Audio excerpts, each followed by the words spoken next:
बा जब कोनो बतिया में घूस मांगत लो, घर बनावत बहू, इंदिरावास में 10,000 देव तो बहू, चाहे कोनो काम में कहत लो जे 10,000 देव तो हम कराएब ना, तो जा जीरो पर आउट हो जा।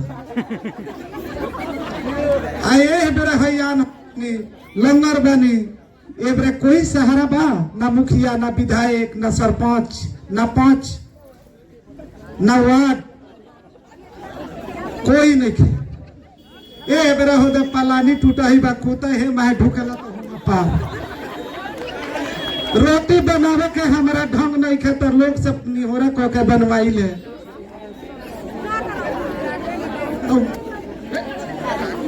तो ये बेरा बताइए, हे अनहरा के लंगर के लूज के सहारा होके के चाहिए, तो करे से घूस मांगता लोग तो सर्वे दी कहाँ से?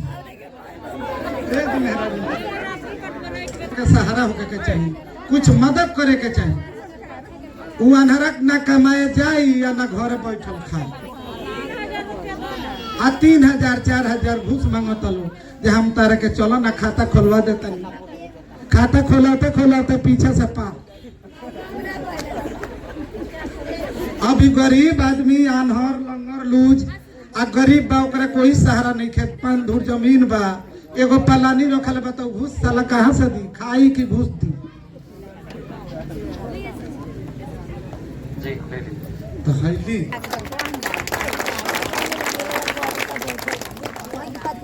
सबसे पहले तो आपने अपना समय निकाला है, आपके गांव के इस प्रांगण में हमको अपनी बात रखने का अवसर दिया है, उसके लिए आपका धन्यवाद करते हैं।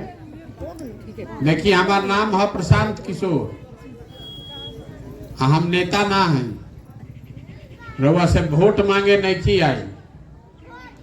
बाबा अभी शुरू कैला हवन कि हमरा पेंशन 400 के बजाय 1,000 मिले के चाहिए। पीछे से माता जी बतैली है कि हमनी के तो जमीने घर नहीं खे, रउआ बतावत नहीं कि रउआ राशन कार्ड नहीं खे मिलत। दूसरे सज्जन बता रहे हैं कि 3,000 रुपया राशन कार्ड खातिर लागता, इंदिरा आवास खातिर 10,000 से 40,000 रुपया घूस लागता। ये सब बात तो रउआ पहले से मालूम बा, हम रउआ के नया का बताई। हम अपन घर द्वार परिवार छोड़ के सैकड़ों दिन से पैदल काहे चलता? हमारा पैदल चले से राउर गरीबी तो ना दूर होई, राउर राशन कार्ड ना मिली, रउआ जमीन ना मिली, राउर पेंशन ना बढ़ी। हम बढ़ावे आइलो नहीं की, हम रबड़ी बांटे नहीं की आई, मिठाई खिलावे नहीं की आई, झूठ बोले नहीं की आई। ये तो बोले खातिर पहले ही से 100 गो बढ़न जा, रउआ के 50 बरिस से झूठ बोल के वोट लेता आ फिर बुर्बक बना के उजे छोड़ देता। तो हम रउआ से वोट मांगे नहीं की आई। हम पैदल काहे चलता नहीं? पैदल ऐसे चलता नहीं कि समाज जो है, जिसको पता है कि क्या परेशानी है, लेकिन फिर भी आप उसका इलाज नहीं कर रहे हैं। रउआ मालूम बा कि इजा कितना भ्रष्टाचार बा, आपको मालूम है कि इजा रोजगार नहीं खे, लइकन के पढ़े के व्यवस्था नहीं खे, सड़क नहीं खे, नाली नहीं खे, गली नहीं खे, घर नहीं खे। लेकिन जहिया वोट होता वो दिन ही सब बात भुला जाता। वोट के दिन तो आदमी के इतने याद बा कि हमार जात का बा, चलो अपना जात वाला के वोट दिया। जे जात से बच जाता ओकरा के हिंदू मुसलमान भारत पाकिस्तान के नाम पर वोट लिया था। ए छोड़ो एमपी के, देखो मोदी जी के, देखो पाकिस्तान पुलवामा के, चलो सब लोग वोट दो। जे दोनों से बच जाता तो कहता कि जाए जी भैया, खराब होके चाहे अच्छा। और लालू जी के राज रहे बड़ा अपराध रहे, अपराध वाला राज ना चाहिए, तो लालू जी के डर से जाके भाजपा के वोट दे देता। हमने के चौथा भाड़न जब मुसलमान भाई लोग, ये लोग कहता कि हमने के लइकन के खाए के मिलो, चाहे ना जी ही चाहे मरी, भाजपा ना जीते के चाहिए, चलो ही ललटेन के दबाव। तो हमने के काहे का इतना बात बतियावता नहीं जा, जब रवा सब जानता नहीं, अब वोटवा देता नहीं यही 4 चीज पर, तो सब नेतो जान गए बड़ा सुन, कह रहे जनता ऐसे ही नरियाई, ऐसे ही लोग बोली हन जा, लेकिन वोटवा तो यही पर दी हन जा कहाँ, तो सुधर सकेला। हम पैदल पैदल घरे घर जाता नहीं, काहे खाती? वोट नहीं की मांगो, रउआ के पूछे चलल बानी कि अगर रउआ आपन और आपन लड़का के चिंता ना करो तो कोनो नेता और लड़का के चिंता करी भाई, काहे करी? लालू जी के लड़का 10वां नहीं पास कैले तो लालू जी के चिंता बा ना भाई कि हमार लड़का मुख्यमंत्री बनो, और राउर लड़का 10वां पास कर दिलो, क गई बीए क लेलस, एमए क लेलस, चपरासियो नहीं खे बनत, बेरोजगार बैठल बा, रउआ ओकर चिंते नहीं खे। रउआ तो जात में अजुराइल बानी, धर्म में अजुराइल बानी, तो सुधरी कैसे? कैसे सुधरी? इतना देर से गाना रउआ गावत नहीं, ईमानदारी से अपने दिल पर हाथ रखकर बोलिए कि बच्चा के पढ़ने के लिए, घर के लिए कभी वोट किए हैं? तो नहीं कहले तो कैसे बनी रे भाई? बोआ तो निधान तो गेहूं कहां से काटो, बबूल बोइएगा तो आम कहां से खाइएगा? यह बतावे चलल बानी, गाना मत गाइए। और ये जनता को नेताओं ने भिखारी बना दिया है, रउआ आदत लाग गई बा, जे कुर्ता पैजामा पहन के लौक गई, ए भैया हमारा अनाज वाला कार्ड बनवा दी, ए भैया हमारे पेंशन बढ़वा दी। अरे आप भिखारी हैं। आपको देश आजाद हुआ तो गांधी जी ने, बाबा साहब अंबेडकर ने यह अधिकार दिया है, जिसको बटन जिसका दबाइएगा वही राजा बनेगा। तो जहिया बटनवा दबावे का होता वो दिन दिमाग चल जाता, तखा पर रख देता नहीं, तो 5 बरिस भिखार बन के घूमता नहीं। ठीक से बटन दबाइएगा तो नेता 5 बरिस एड़ी रगड़ी रहा घर के सामने। लोकतंत्र है, कोई काम नहीं के कर, आदमी कहता कि नेता हमारा के ठग ले लो। अरे कोई रवा के एक बार ना ठगी, 2 बार ठगी, 3 बार ठगी, और उम्र बीत गई, रवा हर बार ठगाइए जाता नहीं। अगर हर बार आकर कोई आपको ठग रहा है तो एक मतलब बा कि कुछ गलती तो अपनों में न बा। अब की हाली प्रशांत किशोर आइल बड़न तो हम ठग के निकल जाये। बिहार में दुर्दशा इसलिए है कि नेता के मालूम बा कि हम काम करी चाहे ना, जनता हमरा के वोट देवे करी चाहिए जका, तो काहे कोई काम करी भाई? राहुल क्यों काम करेगा? राहुल लड़का के शरीर पर कपड़ा नहीं खे, वो पढ़े जाता तो जब पढ़ाई नहीं के हो तो करा पिलुआ वाला खिचड़ी खियावल जाता। एजा एक को आदमी के रोजगार नहीं के, रवा घर के सामान 10,000 12,000 के मजदूरी करे खातिर घर परिवार छोड़ के गइल बा, रवा ओकर चिंते नहीं के, तो हम ओकर चिंता करब? काहे नहीं जगते हैं अपने बच्चे के लिए? और नहीं जगिएगा तो लिख के रखी, जिस गरीबी बदहाली में आपका जिंदगी बीता है, इसी में आने वाले पीढ़ी का, आपके बच्चों का भी जिंदगी बदलेगा। कोई नहीं सुधार सकता है बिहार को। आदमी को हतन कि प्रशांत किशोर आइल बड़न तो सुधार दिए, बड़ा होशियार बड़न। अरे एगो प्रशांत किशोर आ जा कि 10 प्रशांत किशोर, ये नहीं सुधरने वाला। यहाँ का जनता सुधरने के लिए तैयार नहीं है। राउर लड़का आधा पेट खा के सुतत अरवा, दर्द नहीं समझ में आवत, तो हम राउर लड़का के चिंता करब? आदमी कहता भैया हम रउआ संगे बानी। अरे आप तो अपने बच्चे के साथ नहीं, हमारे साथ क्या रहिएगा? आपन लड़का के रउआ कपड़े नहीं किसी दे पावत, अपना लड़का के पढ़ा नहीं पावत, हमार मदद करब?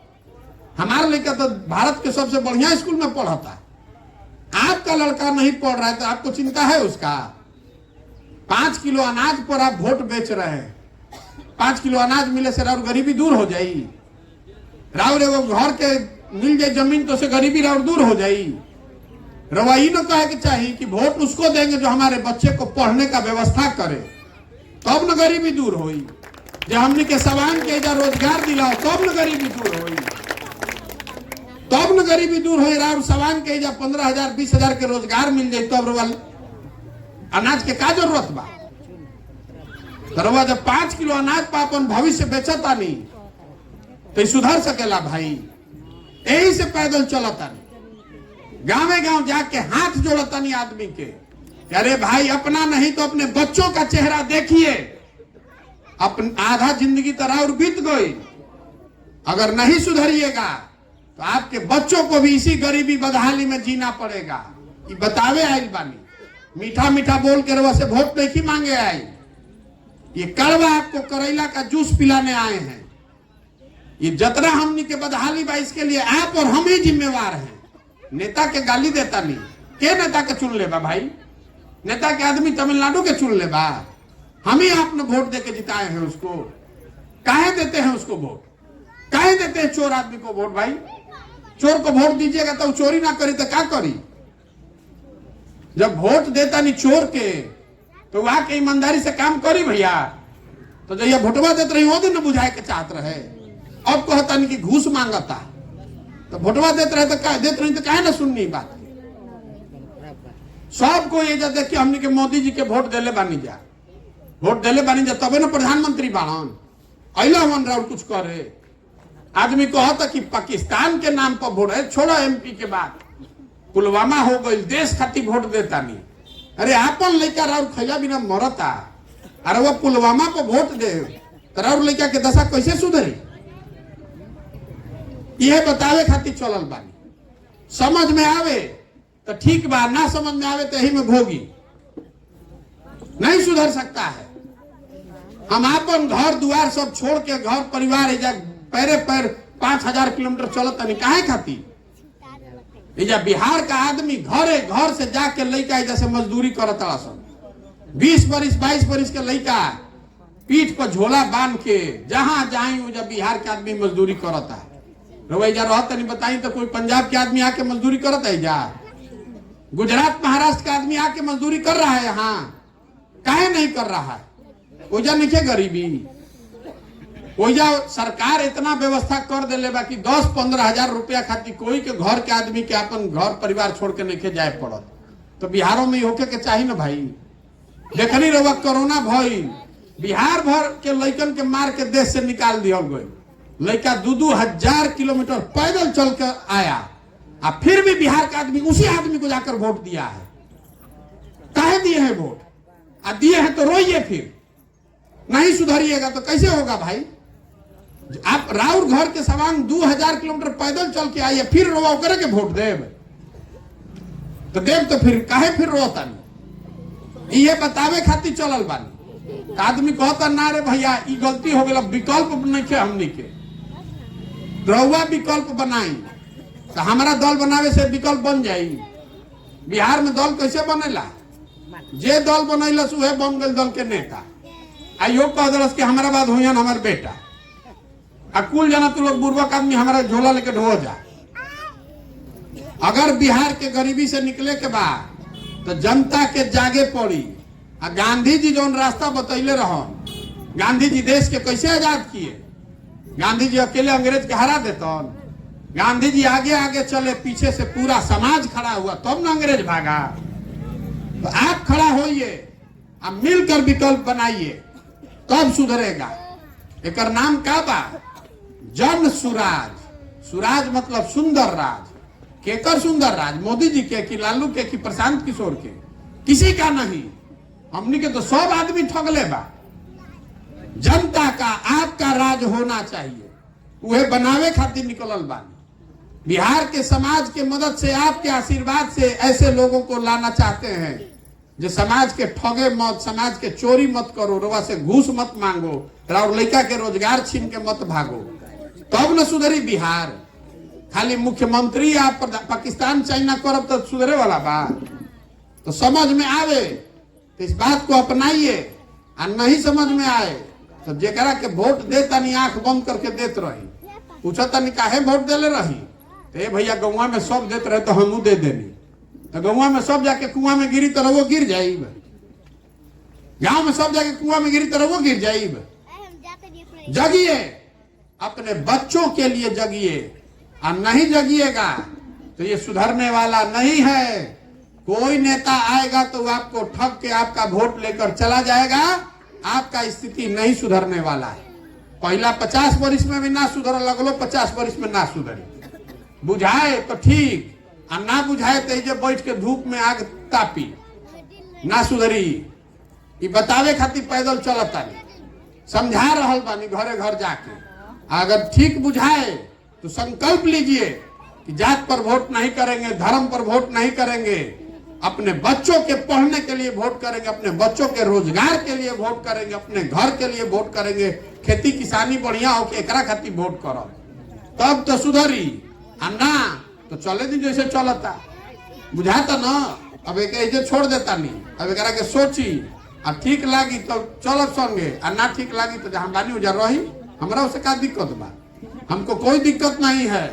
हमारा वोट लेकर और MP विधायक नहीं बने के, हम अपना से प्रयास करता नहीं। लेकिन प्रशांत किशोर ना सुधार दियन पूरा बिहार के। हर आदमी को खड़ा होना पड़ेगा कि हम अपने बच्चे के लिए खड़ा हो रहे हैं, गरीबी में नहीं जिएंगे, अपने बच्चे को मजदूर नहीं बनाएंगे, अपना बच्चा के पढ़ा के ओकरा के रोजगार मिलिए, हमारा घर मिलो, इज्जत से रही, तब वैसन वोट देव तो सुधरी, आ ना दे वोट वैसे तो सुधरी ना। हम मछली बांटे नहीं की आई, हम मछली मारे सिखावे आई बानी।